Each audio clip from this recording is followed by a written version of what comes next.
विजय सुनिश्चित है। 2/3 बहुमत के साथ भारतीय जनता पार्टी यहाँ सरकार बनाने जा रही है। ममता दीदी इसको रोक नहीं सकते। यानी अगर आज चुनाव हो जाते हैं पश्चिम बंगाल में तो फिर किसकी बनने वाली है सरकार? क्योंकि बिहार तो केवल झांकी है, बंगाल अभी बाकी है। पीएम मोदी ने भी जिस प्रकार से यहां पर बिहार चुनाव जीतने के बाद यहां पर अपनी बातों को रखा था, उसके बाद क्या कुछ आंकड़े हैं, क्योंकि साफ तौर पर संदेश दिया है बीजेपी ने कि अभी जो है बंगाल बाकी है। इसके अलावा अन्य राज्यों पर भी आपको महत्वपूर्ण जानकारी देने वाले हैं। तो बंगाल के लिए जो है सटीक आंकड़े यहां पर आ चुके हैं। बीजेपी के चाणक्य कहे जाने वाले अमित शाह, जो कि 6 नवंबर को कोलकाता में अपने कार्यकर्ताओं को संबोधित कर रहे थे और 5 नवंबर को भी उन्होंने यहां पर अपने जो कार्यकर्ता हैं उनमें जोश भरा है कि बंगाल के अंदर किस प्रकार से उन्हें जो है सरकार बनाने के लिए किस प्रकार के काम करने हैं, किस प्रकार से वोटर तक पहुंचना है, इन सारी गतिविधियों को उन्होंने दिया है। अब देखिए कुछ आंकड़े आपको दिखाते हैं। 2019 लोकसभा के दौरान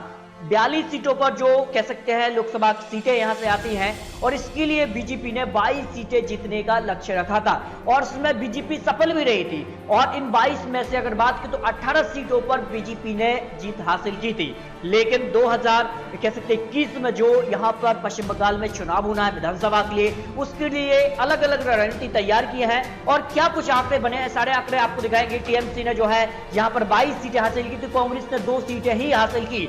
यानी बंगाल के अंदर जिस प्रकार से यहां पर बीजेपी का वोट शेयर बड़ा है, उससे साफ अंदाजा लगाया जा रहा है कि इस बार कुछ बड़ा होने वाला है। इसके अलावा आस्था के नाम पर भी वोट मांगे जा सकते हैं और जिस प्रकार से यहां पर 2019 में मोदी सरकार ने नागरिकता संशोधन कानून पास किया, इसके अलावा बांग्लादेश से भारत आए हिंदू शरणार्थियों को नागरिकता का वादा यहां पर जो किया है और इसके अलावा जनवरी 2020 में बीजेपी का बंगाल भाषा में बुकलेट जारी भी हुआ है। हिंदू गैर मुसलमान शरणार्थियों को सीए की सुरक्षा का भरोसा यहां पर पीएम मोदी बंगाल में देने का वादा किए हैं। यानी इन सारे जो काम किए हैं इससे बीजेपी को फायदा होने की संभावना दिखाई गई है और बीजेपी के चाणक्य चक्रव्यूह में ममता पूरी तरह से फंसती नजर आ रही है। इसके अलावा अगर बात करें तो इस बार ममता बनर्जी को बीजेपी ही नहीं बल्कि मैं बंगाल का इलेक्शन लड़ूंगा, क्या करेंगे आप? मैं लड़ूंगा, यूपी का भी लड़ूंगा 2022 में, हर जगह लड़ूंगा मैं। जीत हार तो जनता तय करेगी, मेरे मुकद्दर में तो होगा। मगर ये जो इनका अहंकार है ना कि आप क्यों लड़ते हैं, हमको नुकसान होता है। कि यहाँ पर बिहार के अंदर जो बड़ा उलटफेर देखने को मिला है, आरजेडी को कम से कम 30 सीटों का नुकसान अजहरुद्दीन ओवैसी की पार्टी ने पहुंचाया है। 5 सीटों पर जीत दर्ज कर गए और कम से कम 30 से 40 सीटों पर आरजेडी कांग्रेस को नुकसान हुआ है। इस कारण से आरजेडी कांग्रेस की सरकार बनने से वंचित रह गई बिहार के अंदर, ये बड़ी खबर है। अब अगर ओवरऑल पूरा आंकड़ा अगर मुस्लिम वर्ग का देखा जाए तो मुस्लिम वोटरों की संख्या करीब 27% बंगाल के अंदर आते हैं और इन 27% में अगर बात करें तो 16 जिलों में से 10% से अधिक मुस्लिम वोटर्स आते हैं और यहां पर अगर बात करें तो 12 जिलों में संख्या 20% के पार है।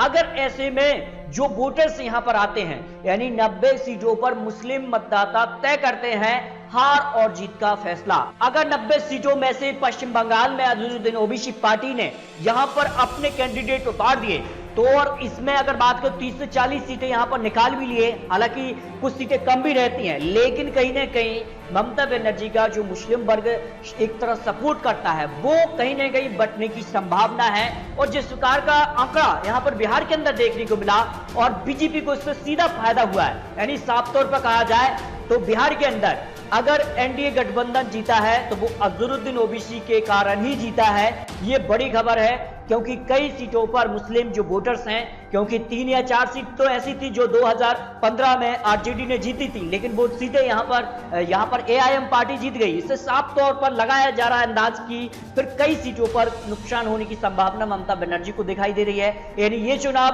अब काफी बड़ा चुनाव बन चुका है।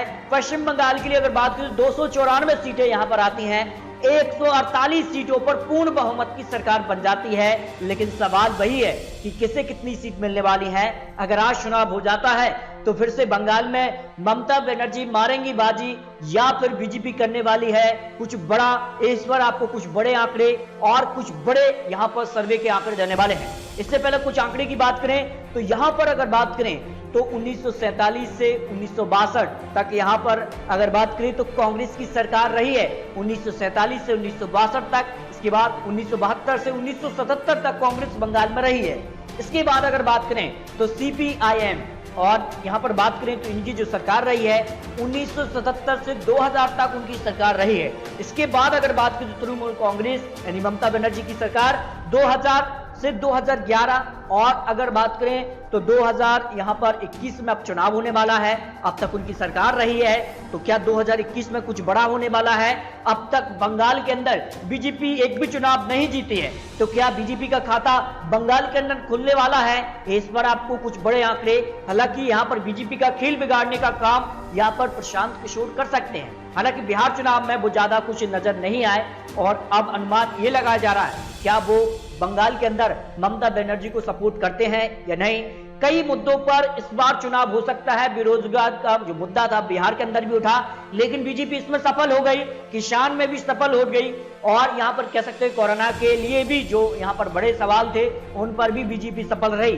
तो क्या बंगाल के अंदर CAA का मुद्दा जो है वो एक बड़ा मुद्दा बनने वाला है? तो इस पर भी बीजेपी ने अपना एक नया पैंतरा चला है राम मंदिर निर्माण को लेकर और इस पर बीजेपी ने जो है यहां पर जिस प्रकार से सवाल रखे थे बंगाल के अंदर भी और यहां पर बिहार के अंदर भी अब कुछ बड़ा यहां पर होने की संभावना दिखाई गई है। लेकिन बंगाल में बीजेपी की सरकार बनना ना आसान नहीं है क्योंकि आंकड़े इस प्रकार के निकल कर आते हैं। 2016 में जो है टोटल 294 सीटों में से ममता बनर्जी ने यहां पर 211 सीटें हासिल की। इसके अलावा 2011 में उन्होंने 184 सीटें और 2006 में उनको यहां पर केवल 30 सीट मिली। लेकिन कांग्रेस की बात करें तो 2016 में केवल 44 और यहां पर बात करें 2011 में 42 और यहां पर 2006 में 21 सीटें हासिल हुई। CPIM की बात करें तो यहां पर 2016 के अंदर 26 सीटें, 2011 में 40, लेकिन 2006 में उनकी सरकार थी 176 सीटें उनको हासिल हुई। लेकिन बीजेपी का आंकड़ा यहां पर कुछ अलग ही दिखता है। आगे की यहां पर बात करें तो बीजेपी को यहां पर 2006-2011 में एक भी सीट हासिल नहीं हुई और 2016 में 3 सीट हासिल हुई, यानी 3 सीटों वाली जो पार्टी बीजेपी क्या 2021 में 148 का जो आंकड़ा है उसको पार कर पाएगी। इस पर भी आपको कुछ आंकड़े यहां पर निकल कर सामने आ चुके हैं। आंकड़े आपको दिखाने वाले हैं क्योंकि बंगाल के अंदर जिस प्रकार से गठबंधन बनने वाले हैं, गठबंधन की अगर बात करें तो CPIM और यहां पर कांग्रेस का गठबंधन हो सकता है। यानी पश्चिम बंगाल के लिए अगर आज चुनाव हो जाते हैं तो फिर कितनी सीटें किसके पाले में जा सकती हैं, इस पर आपको कुछ आंकड़े यहां पर निकलकर सामने आए हैं। 140 सीट अब भी यहां पर TMC के खाते में जाती नजर आ रही हैं, जो आंकड़े निकलकर आए हैं। बीजेपी को 100 का आंकड़ा मिल रहा है, लेकिन जिस प्रकार से यहां पर अमित शाह जो कि चाणक्य कहे जाते हैं उनका आंकड़ा तो 200 पार है, लेकिन क्या 200 का आंकड़ा उनको मिल पाएगा, ये तो एक बड़ा सवाल बना हुआ है। और इसको अगर 148 का बीजेपी को आंकड़ा यहां पर प्राप्त करना है तो फिर कहीं ना कहीं जो है काफी चुनौतीपूर्ण यहां पर पश्चिम बंगाल रहने वाला है। लेकिन उनको फायदा मिलता नजर आ रहा है। अजहरुद्दीन ओवैसी चुनावी मैदान में उतर रहे हैं, इसका फायदा उन्हें होने वाला है।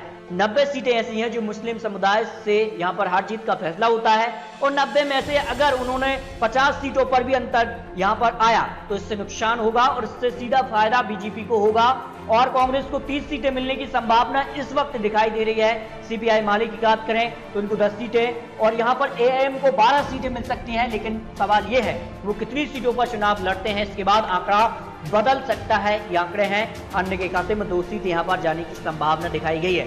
यानी बंगाल के अंदर जो है फिलहाल तो यहां पर TMC का पलड़ा भारी है, लेकिन आने वाले समय में क्या कुछ होता है उसके बाद बीजेपी जो है यहां पर बढ़ोतरी कर सकती है। जिस प्रकार से यहां पर बिहार के अंदर बीजेपी ने अंत में बाजी मारी और सारे एग्जिट पोल भी यहां पर गलत सिद्ध हुए थे, तो क्या बीजेपी ही बनने वाली है बंगाल के अंदर अपनी सरकार? तो क्या इस पर आपको अपनी प्रतिक्रिया रखनी है, इस पर अपनी राय कमेंट बॉक्स में रख सकते हैं। आखिर पश्चिम बंगाल में किसकी बनने वाली सरकार तो कितनी सीटों के साथ उनकी सरकार बन सकती है, आने वाली समय में क्या कुछ होने वाला है, क्योंकि ज्यादा समय बचा नहीं है। 2021 के शुरुआती जो महीने होते हैं यहां पर बात करें तो मई अप्रैल में यहां पर अधिघोषणा जारी हो जाएगी, तो बिल्कुल पूरी पार्टियां अपनी पूरी तैयारी में लगी हैं और इसके लिए आपको बहुत जल्द नई जानकारी, नई विश्लेषण और नए आंकड़े देने वाले हैं। तो अभी आप चैनल को सब्सक्राइब कीजिए ताकि आपको सटीक और महत्वपूर्ण जानकारी मिलते रहे। तो दोस्तों मिलते हैं और नई जानकारी के साथ, तब तक के लिए जय हिंद, जय भारत।